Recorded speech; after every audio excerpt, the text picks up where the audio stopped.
The Skyforge Covenant.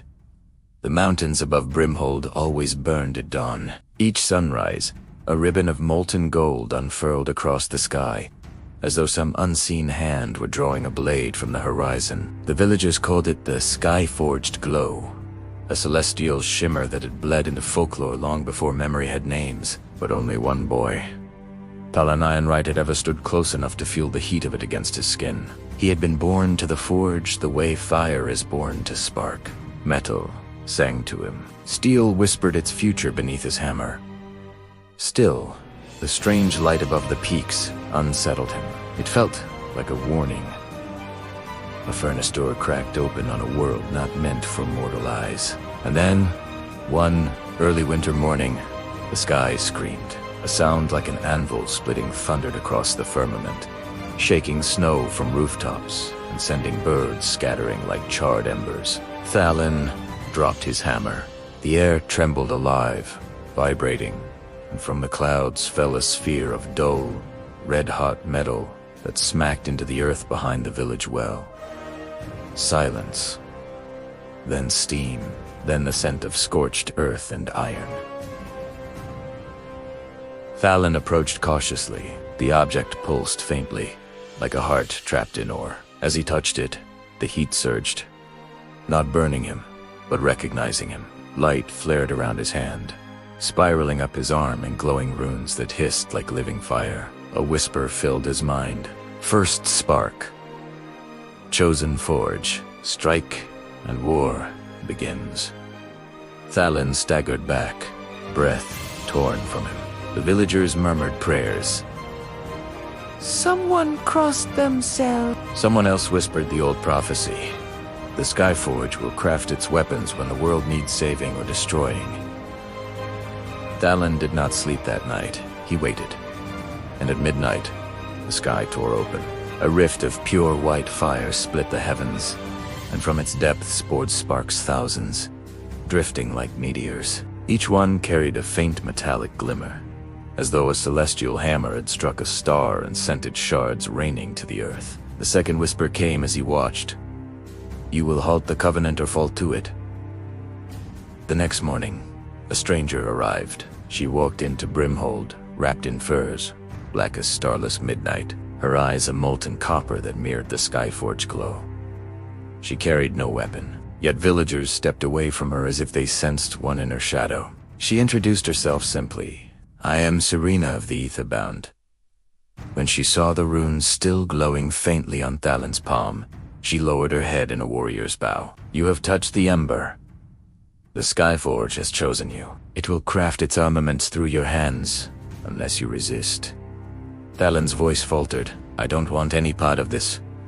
Want has nothing to do with prophecy, she said. A war is coming, one that begins the moment your hammer falls upon Skysteel. She studied him.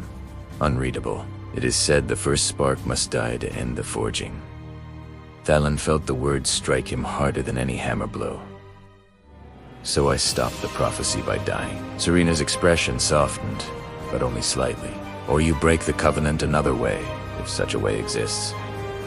She offered him her hand. Come! We climbed to the Skyforge.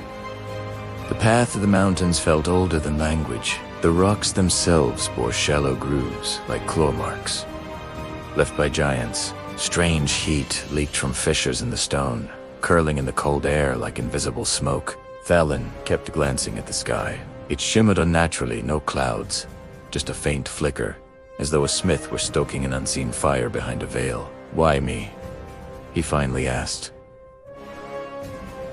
Serena didn't pause. The Skyforge chooses mortals, gifted in shaping the world. You are a molder of iron, a crafter of strength, someone who bends chaos into purpose.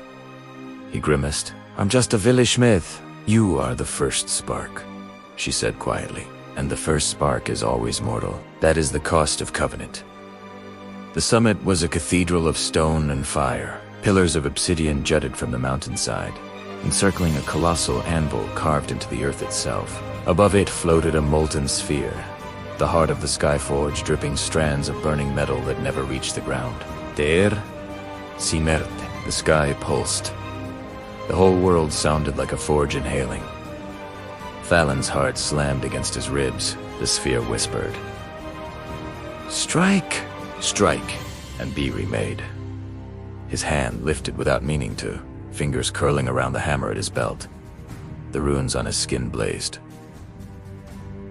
Serena grabbed his arm. "Resist, Italiano. Once you strike, the weapons of war will begin to shape themselves, and they will not stop until the world is ash."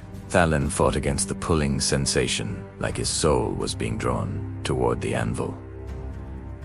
"What happens if I refuse?" he gasped. "The forge will consume you," she said, "to reach for a spark and not claim it. That is the oldest law." The sphere brightened, its voice turning seductive. "Life for peace, death for freedom. Choose." Thalen fell to his knees, head pounding with heat and fire and voices. Images blazed across his vision, armies clad in sky steel, titans awakened by forged runes, entire kingdoms falling like hammered copper. He saw himself standing at the heart of it all, shaping blades that cleaved the sky. He saw himself dying within the forge, burning until nothing remained but light. And then he saw a brimhole, his mother's hands, the fields, the people who had trusted him with nothing more than horseshoes and plows. He spoke through clenched teeth. "No!" The forge roared. Serena stumbled back as the molten sphere exploded into light, spirals of fire lashing through the air like serpents. Thalen shielded his face, heat blasting against him. The forge screamed in fury. "First, spark, you will be tempered." Fire ripped toward him on. Thalen slammed his hammer into the ground. Not onto the anvil, onto the earth. The blow echoed like a thunderclap.